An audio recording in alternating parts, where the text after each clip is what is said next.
আজকে কোনো গল্প নয়, একটা সত্য ঘটনা বলতে চলেছি। গল্পটি আমেরিকার নিবাসী অ্যারনের জীবনের একটা সত্য ঘটনা বলতে চলেছি। গল্পটি শেষ পর্যন্ত একটা টান টান উত্তেজনা থাকবেই, যা তোমাকে শিহরিত করবে।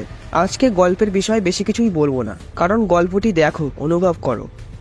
তো গল্পের শুরুতেই দেখতে পাই অ্যারন নামে একটি ছেলে আমেরিকার একটি জায়গায় হাইকিং এর জন্য এসছে। এর মানে হচ্ছে দুর্গম দুর্গম পথে অ্যাডভেঞ্চার করে বেড়ানো। তো অ্যারন যেখানে এসছে জায়গাটা একটি পাহাড়ি এলাকা, এখানে মানুষজন তেমন একটা আসেই না। তো অ্যারন কিছুটা দূর যাওয়ার পরেই দুটি মেয়েকে দেখতে পায়। আসলে ওই মেয়ে দুটি এখানে ঘুরতে এসে হারিয়ে গেছে। তো অ্যারন তাদের কাছে গিয়ে কথা বলে। এই মেয়েটির নাম ক্রিস্টি আর এর নাম মেগান। তো এইবারে অ্যারন মেয়ে দুটিকে রাস্তা দেখিয়ে নিয়ে যেতে থাকে। তো তারা একটা জায়গায় আসার পরে অ্যারন বলে, আমরা গন্তব্যে প্রায় এসেই পড়েছি, চলো সামনে একটা শর্টকাট রাস্তা আছে, ওখান দিয়ে যাওয়া যাক, আর সঙ্গে নতুন একটা অ্যাডভেঞ্চারও হয়ে যাবে। তো অ্যারন মেয়ে দুটিকে নিয়ে এইবারে দুটি পাথরের মাঝখানের ফাটলের রাস্তা দিয়ে নিয়ে যেতে থাকে। জায়গাটা এতটাই সরু যে পা ও পিঠ ঠেস দিয়ে আস্তে আস্তে চলতে হচ্ছিল।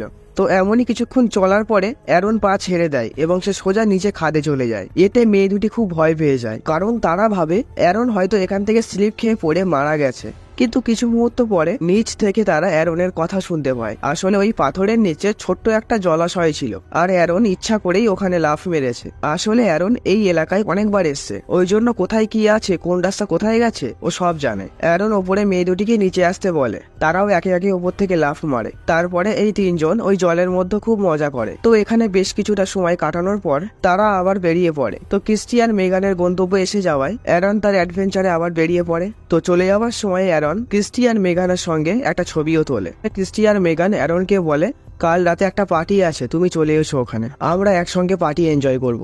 অ্যারন বলে, ঠিক আছে, আমি অবশ্যই যাব। তো অ্যারন আবার চলতে শুরু করে। তো সে এইবারে এমন একটা জায়গায় আসে, এখানে দেখা যায় পাহাড়ের ফাটলের ফাঁকে ইতস্তত পাথর পড়ে আছে। তো অ্যারন ওই পাথরের উপরে পা দিয়ে যেতেই পাথরটি হঠাৎ ফসকে যায় এবং সে সোজা খাদে নেমে যেতে থাকে এবং ওপর থেকে গড়িয়ে আসা পাথরটি তার হাতে পড়ে, আর এমন ভাবে এঁটে যায় সে ছাড়াতেই পারে না। মানে পাহাড়ের দেয়ালের সঙ্গে তার হাত ও পাথর একসঙ্গে চেপে যায়। অ্যারন নানাভাবে চেষ্টা করে, কিন্তু হাত বেরোচ্ছে না ওখান থেকে। সে বাঁ হাত দিয়ে পাথরটিকে উঁচু করার চেষ্টা করে, কিন্তু পাথরটি এতই ভার যে এক চুলও নড়ে না। সে এইবারে জোরে জোরে ধাক্কাও মারে, কিন্তু কিছুই হয় না। সে রেগে যায়, লাথি মারে, তারপরেও কিছুতে কিছু হয় না। অ্যারন এইবারে জোরে জোরে চিৎকার করতে থাকে, যদি ওইদিকে মেগান আর ক্রিস্টি শুনতে পায়। কিন্তু সে এতটাই গভীরে চলে গেছে আর এই জায়গাটা এতটাই জনমানবহীন শূন্য যে তার আওয়াজ বেশি দূর পর্যন্ত পৌঁছাচ্ছে না। অ্যারন বুঝতে পারে তাকে এখানে বাঁচাতে কেউ আসবে না, তাই যা করার তাকেই করতে হবে। সে এইবারে ব্যাগ হাতড়ায় আর সেখান থেকে একটা ছুরি বার করে ছোট, এবং ছুরিটি দিয়ে সে পাথরের কোনাগুলো ভাঙতে থাকে, কিন্তু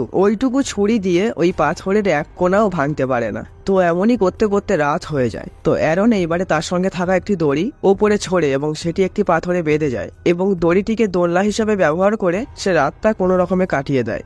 তো সকাল হয়। অ্যারন আরো চেষ্টা করে, কিন্তু পাথরে চেপে থাকা হাত বার করতে পারে না। তার সঙ্গে থাকা খাবার দাবারও শেষ হয়ে আসছে। তো এমনই করতে করতে আবারও রাত হয়ে যায়। তার মনে পড়ে আজকে তো ক্রিস্টি আর মেগানদের ওখানে পার্টি ছিল, সে আর যেতে পারলো না। তো অ্যারন ওই পার্টিটিকে কল্পনায় ভাবতে থাকে, কারণ কথাই বলে না, মানুষ কল্পনাতেই সুখী। সে এখানে এই যন্ত্রণার মধ্যে একটু সুখ অনুভব করার চেষ্টা করছে আর কি। তো হঠাৎই তার কল্পনা ভঙ্গ হয় শনিবারের কথা ভেবে। সে এই অ্যাডভেঞ্চারে আসার আগেই তার মা তাকে ফোন করেছিল, কিন্তু অ্যারন ইচ্ছা করেই ফোনটা আর ধরেনি। তাই সে এখন আফসোস করছে, সে যদি তার মায়ের ফোনটা সেই দিন ধরতো এবং সে কোথায় যাচ্ছে যদি বলে আসতো, তাহলে তার মা হয়তো বা খুঁজতে আসতো তাকে, এবং সে এই কষ্টকর বন্দি দশা থেকে বেঁচে যেত।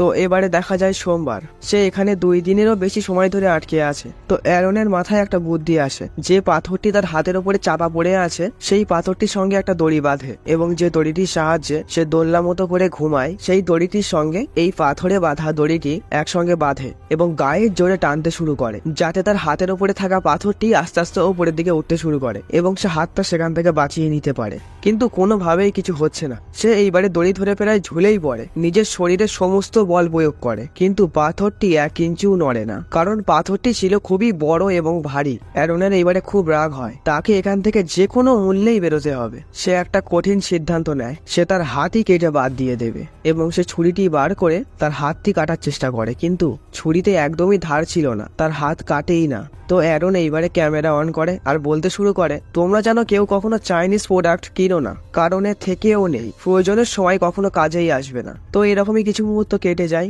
অ্যারন আস্তে আস্তে দুর্বল হয়ে যাচ্ছে, কারণ তার সঙ্গে থাকা খাবার দাবারও শেষ হয়ে গেছে। তার যেন কেমন একটা ঝিম ধরার মতো ভাব লাগছে। তো সেই দিন রাতে বৃষ্টি শুরু হয়। তো অ্যারন যেখানে আটকে ছিল তার ভিতরে জল ঢুকতে শুরু করে। তো কিছুক্ষণের মধ্যেই জায়গাটা সম্পূর্ণ জলে ভরে যায় এবং অ্যারন একদম জলের তলায় চলে যায়। এবং জলের তলায় যেহেতু ভারী জিনিসের ওজন কমে যায়, তাই সে পাথরটিকে ধাক্কা দিয়ে সরিয়ে ফেলে এবং সেখান থেকে সে হাত বার করে ফেলে এবং ওখান থেকে সে বাড়ি চলে আসে। হঠাৎ অ্যারনের সম্বিত ফেরে। কি সে এখনো আটকে আছে? আসলে তার এটা স্বপ্ন ছিল, তার হাত এখনো ওই পাথরের সঙ্গে চেপে আছে। তো এইবারে মঙ্গলবারের সিন দেখতে পাই। অ্যারনের সঙ্গে থাকা জলও ফুরিয়ে গেছে আর অ্যারনের অবস্থা আরো শোচনীয়। অ্যারনের খুব রাগ হয়, সে আর যন্ত্রণা সহ্য করতে পারছে না। তার সঙ্গে থাকা ছুরিটি সে তার হাতে বসিয়ে দেয় আর ছুরিটি তার হাতে একদম গেঁথে যায়, তার হাতের হাড়ও ফাটিয়ে দেয়। কিন্তু অ্যারন অতটাও ব্যথা অনুভব করে না, কারণ তার হাত এখানে চেপে থাকতে থাকতে জায়গাটায় রক্ত চলাচল স্বাভাবিক আর নেই। ওই জন্য জায়গাটা অসার মতো হয়ে আছে আর সেখান দিয়ে রক্তও তেমন একটা বেরোয় না। তো দেখতে দেখতে রাত হয়ে যায়। অ্যারনের খুবই জল তেষ্টা পায়, কিন্তু তার কাছে এক ফোঁটা জলও নেই। সে এইবারে তার নিজের মূত্র পান করে। তো অ্যারন আস্তে আস্তে বেঁচে থাকার আশায় ছেড়ে দিচ্ছে। সে ভাবতে থাকে নিয়তি হয়তো তাকে এখানেই ডেকে এনেছে, হয়তো এই পাথরটি তার কাছে নয়, সে পাথরের কাছে এসছে এবং তার এই জীবন দশা এখানেই সমাপ্ত হতে চলেছে। ওই জন্য সে তার পাশের দেয়ালে রিপ লিখে দেয় আর জন্ম সাল তারিখ লিখে দেয়। এরপরে সে আস্তে আস্তে নিস্তেজ হয়ে পড়ে। হঠাৎ সে দেখতে পায় একটি বাচ্চা ছেলে আর তার সঙ্গে সে খেলাও করছে, অর্থাৎ তার ছেলের সঙ্গেই সে খেলা করছে। কিন্তু তার তো বিয়ে হয়নি, তাহলে সে কি ভবিষ্যৎ দেখতে পাচ্ছে? মানুষ তার শেষ সময় নাকি ভবিষ্যৎ দেখতে পায়, সেও কি তাই দেখছে? অ্যারন এইবারে পাগলের মতো তার ছেলেকে ধরার চেষ্টা করে, কিন্তু সে যেতেই পারছে না, পাথরে তার হাত আটকে আছে। অ্যারন এইবারে খুব রেগে যায়। সে ওই পাথরে চেপে থাকা হাত একরকম চাড় দিয়েই তার হাতের হাড় ভেঙে ফেলে, কারণ সে আগেই ছুরি ঢুকিয়েছিল এবং তার প্রভাবেই হাড়ে ফাটল ছিল। আর একটু চাড় দিতেই হাতটি একেবারেই ভেঙে যায় এবং সে ওই ছুরিটি দিয়ে হাতের চামড়া ও মাংস কাটতে শুরু করে। অ্যারনের যখন শিরাগুলো একে একে কাটছিল, তখন যন্ত্রণায় ওর জীবন যেন বেরিয়ে যাচ্ছে। সত্যি একেই বলে সাহস। জিনিসটা ভাবো একবার, নিজের হাত নিজেই কেটে ফেলেছে এবং বহু প্রতীক্ষার পরে সে ওই পাথরে চেপে থাকা হাত থেকে নিজেকে মুক্ত করে এবং অ্যারন নিজের কাটা হাতটা ভালো করে বেঁধে নেয়, যাতে সেখান থেকে অধিক মাত্রায় রক্ত না বেরিয়ে যায়। এবং সেখান থেকে চলে আসার আগে সে তার কেটে যাওয়া বাদ দেওয়া হাতের একটা ছবিও তুলে নেয়। তো দীর্ঘ 127 ঘন্টা পরে অ্যারন ওই কঠিন জীবন দশা থেকে মুক্তি পায়। তো অ্যারনকে এখনো অনেকটা পথ হেঁটে পার করতে হবে তার এই কাটা হাত নিয়ে। তো তার খুব জল তৃষ্ণা পায়। সে কিছুটা দূর আসার পরে দেখতে পায় একটা জলাশয়, কিন্তু সেখানকার যা জল একটা পশু পাখিও মুখ দেবে না, এতটাই নোংরা। কিন্তু অ্যারন ওই জলই খেতে শুরু করে এবং তার বোতলে বেশ কিছু জল ভরে নেয় এবং সে আবারও হাঁটতে শুরু করে। সে অনেকটাই হেঁটে আসে এবং শেষমেশ সে একটি পরিবারকে দেখতে পায় এবং অ্যারন ওদের কাছে সাহায্য চায়। তো এরপরে একটি মেডিকেল হেলিকপ্টার এসে অ্যারনকে সেখান থেকে উদ্ধার করে। তো এরপরে অ্যারনকে হসপিটালে নিয়ে যাওয়া হয় এবং তারপরে সে সুস্থ হয়ে যায়, কিন্তু তার হাতের বলিদান দিতে হলো। তো আর কি করা যাবে, সে প্রাণে বেঁচে আছে, এটাই অনেক।